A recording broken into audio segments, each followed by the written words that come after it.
নমস্কার বন্ধুরা, গোপালের হেসেলে আপনাদের সবাইকে স্বাগত। আজকে আমি অনুষ্ঠান বাড়ির মতো নিরামিষ পটলের কোরমার রেসিপিটা আপনাদের সাথে শেয়ার করব, যেটা খুব সাধারণ কিছু ঘরোয়া উপকরণেই চটজলদি তৈরি হয়ে যাবে, অথচ ঘরে বসেই কিন্তু আপনারা অনুষ্ঠান বাড়ির স্বাদ পেয়ে যাবেন। তাই চলুন আর একটু সময় নষ্ট না করে রান্নাটা করে ফেলি।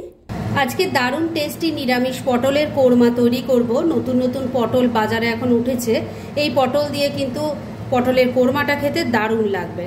সেজন্য কড়াইয়ে সরষের তেল গরম করে নিয়েছি। এর মধ্যে প্রথমে দিয়ে দিচ্ছি অল্প নুন, দিয়ে দিচ্ছি অল্প হলুদের গুঁড়ো। এবার এর মধ্যে আমি একটু আলুর টুকরো ভেজে নেব, তাই দিয়ে দিচ্ছি। আমি এখানে দুটো মিডিয়াম সাইজের আলু নিয়েছি। আলুগুলোকে দেখতেই পাচ্ছেন একটু বড় বড় করে কেটে নিয়েছি। এবার প্রথমে আলুর টুকরোগুলোকে হালকা করে ভাজা ভাজা করে নিচ্ছি। 2-3 মিনিট সময় নিয়ে আলুর টুকরোগুলোকে হালকা করে ভাজা ভাজা করে নিয়েছি। এবার এর মধ্যে দিয়ে দেব পটলের টুকরো। আমি 10-12টা পটল নিয়েছি। প্রথমে পটলের গাটা ছুরি দিয়ে ভালো করে ঘষে নিয়েছি, আর তারপর দুদিকটা একটু অল্প অল্প করে কেটে নিয়ে একটা করে ভাগ দিয়েছি। যেহেতু এটা পটলগুলো ছোট ছিল, তাই আমি একটা করেই ভাগ করে নিয়েছি। আপনারা যদি একটু বড় পটল নেন তাহলে দুটো টুকরো করে নেবেন। এবার আলুর সাথে পটলগুলোকেও মিশিয়ে নিয়ে খুব ভালো করে এবার সব ভেজে নেব। এভাবে সবজি যদি ভেজে রান্না করা হয়, তার কাঁচা গন্ধটা তো চলে যাবেই, আর খেতেও কিন্তু অসাধারণ হবে। 4-5 মিনিট সময় নিয়ে আলু আর পটলের টুকরোগুলো দেখুন আমি ভালো করে ভেজে নিয়েছি, মানে 80% মতো কিন্তু কুক করে নিয়েছি। এবার এগুলো তুলে নিচ্ছি। আলু পটল ভেজে তুলে নেওয়ার পর যতটুকু তেল আছে তার মধ্যেই বাকি রান্নাটা করব।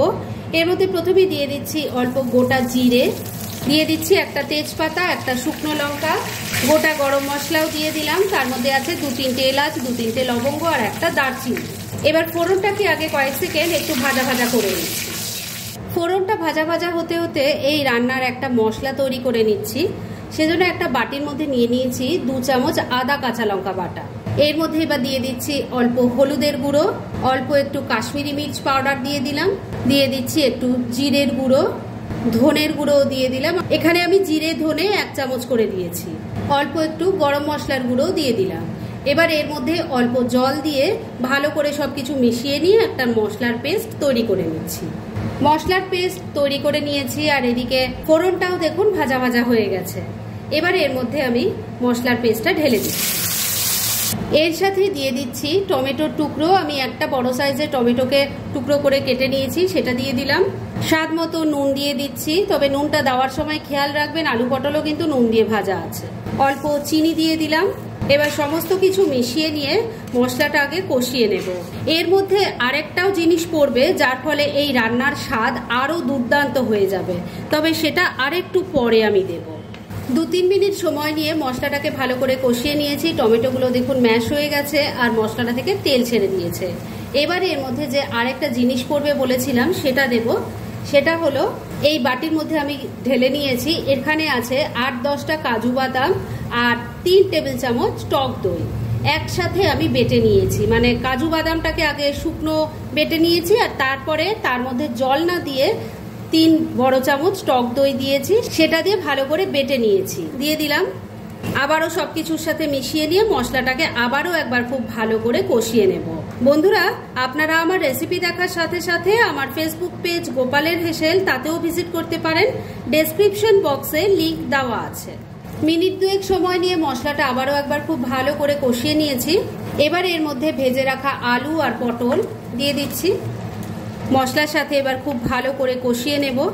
বন্ধুরা, অনলাইন শপিং আমরা এখন সারা বছর সবাই করি, তাই ঘরে বসেই যদি নামি দামি ব্র্যান্ডেড কোম্পানির চয়েসেবল জিনিস অবিশ্বাস্য কম দামে পেতে চান, তাহলে ডেসক্রিপশন বক্সে টেলিগ্রাম লিংক বলে একটা লিংক দেওয়া আছে, সেখান থেকে আপনারা ভিজিট করতে পারেন। আর মনের মতো যাবতীয় জিনিসপত্র কিনে নিতে পারেন, সেটাও কিন্তু প্রচুর ডিসকাউন্টের সাথে। কথায় কথায় মশলার সাথে সবজিটাকে ভালো করে মিশিয়ে নিয়েছি, তবে এটাকে খুব ভালো করে কষাতে হবে। সেজন্য ফ্লেমটাকে লো আর মিডিয়ামের মাঝামাঝি রেখেছি। এই ফ্লেমে ঢাকা দিয়ে 2-3 মিনিট রান্না করে নিয়েছি। 2-3 মিনিট ঢাকা দিয়ে একটু রান্না করে নিয়েছি। এবার ঢাকা তুললাম।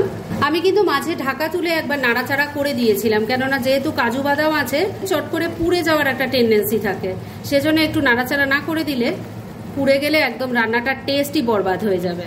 একবার নাড়াচাড়া করে নিলাম। এবার এর মধ্যে গ্রেভির জন্য জল দিয়ে দেবো। প্রথমে কাজু আর টক দইয়ের মিশ্রণটা যে বাটিতে রেখেছিলাম তার মধ্যে এই জল নিয়ে দিয়ে দিচ্ছি। এই রান্নায় কিন্তু খুব একটা জল পড়বে না, কেননা আলু পটল সব 80% কুক করাই আছে, আর এই রান্নাটাও একটু গ্রেভি টাইপ হয়, তাই সেই বুঝে জল দেবেন। ঝোলের সাথে সবকিছু ভালো করে মিশিয়ে নিয়েছি। এবার এর মধ্যে দিয়ে দিচ্ছি 1 মুঠো কিশমিশ, দিয়ে দিচ্ছি 3টে চেরা কাঁচা লঙ্কা, ভালো করে মিশিয়ে নিচ্ছি। এবার ফ্লেমটাকে লো আর মিডিয়ামের মাঝামাঝি রেখে ঢাকা দিয়ে 4-5 মিনিট রান্না করে নিচ্ছি। মিনিট 4 রান্নাটা হয়ে গেছে। এবার ঢাকা তুলছি। ভীষণ সুন্দর একটা কালার এসেছে আর গন্ধটাও দারুণ বেরোচ্ছে। আপনারা যখন এটা ট্রাই করবেন তখন আপনারাও এটা ফিল করতে পারবেন। রান্না কিন্তু মোটামুটি রেডি হয়ে এসছে। আমি দেখে নিয়েছি সবজি ভালো মতো সেদ্ধ হয়ে গেছে, তবু আপনাদেরও দেখিয়ে দিচ্ছি। আলুটা প্রথমে দেখে নিচ্ছি। দেখুন আলু সুন্দর সেদ্ধ হয়ে গেছে। পটলটাও দেখিয়ে দিই। সমস্ত সবজি কিন্তু খুব ভালো মতো সেদ্ধ হয়ে গেছে, তার মানে রান্না মোটামুটি রেডি। এবার শেষ পর্যায়ে দিয়ে দিচ্ছি অল্প একটু ঘি, মিশিয়ে নিচ্ছি। ঘিটা ভালো করে মিশিয়ে নিয়েছি। তৈরি হয়ে গেল নিরামিষ পটলের কোরমা। এইটুকু গ্রেভি থাকতে থাকতে আমি নামাবো, কেননা এটা ঠান্ডা হলে আরো ঘন হয়ে যাবে, তাই গ্যাসটা এখানেই বন্ধ করে দিলাম। এবার মিনিট 2-এর জন্য স্ট্যান্ডিং টাইমে একটু ঢাকা রেখে দিচ্ছি আর তারপর সার্ভ করে আপনাদের দেখাচ্ছি। ফ্রেন্ডস, আমার আজকের এই দুর্দান্ত স্বাদের নিরামিষ পটলের কোরমার রেসিপি একদম রেডি হয়ে গেছে এবং আমি সার্ভ করে দিয়েছি। ভীষণ ইজি বানানোটা, তবে যেভাবে আমি স্টেপ বাই স্টেপ রান্নাটা করলাম ঠিক সেইভাবে যদি রান্নাটা করেন তাহলে কিন্তু অনুষ্ঠান বাড়ির স্বাদ ঘরে বসেই পেয়ে যাবেন। একবার ট্রাই করে দেখুন, তাহলেই বুঝতে পারবেন।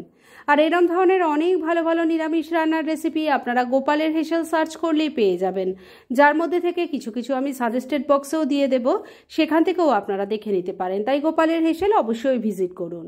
আর আপনারা কেমন ধরনের রেসিপি চাইছেন সেটাও কিন্তু আমাকে জানাতে পারেন। আমি চেষ্টা করব সেসব রেসিপিগুলো আপনাদের সাথে শেয়ার করার। আর আমার আজকের এই রেসিপি যদি আপনাদের ভালো লাগে আর ইউজফুল বলে মনে হয়, তাহলে যারা এখনও আমার চ্যানেলটাকে সাবস্ক্রাইব করেননি তারা প্লিজ সাবস্ক্রাইব করুন। তাহলে আজকের মতো এখানেই শেষ করছি। পরদিন আবার এরকমই কোনো ভালো রেসিপি নিয়ে চলে আসব। আপনারা সবাই খুব ভালো থাকুন, সুস্থ থাকুন।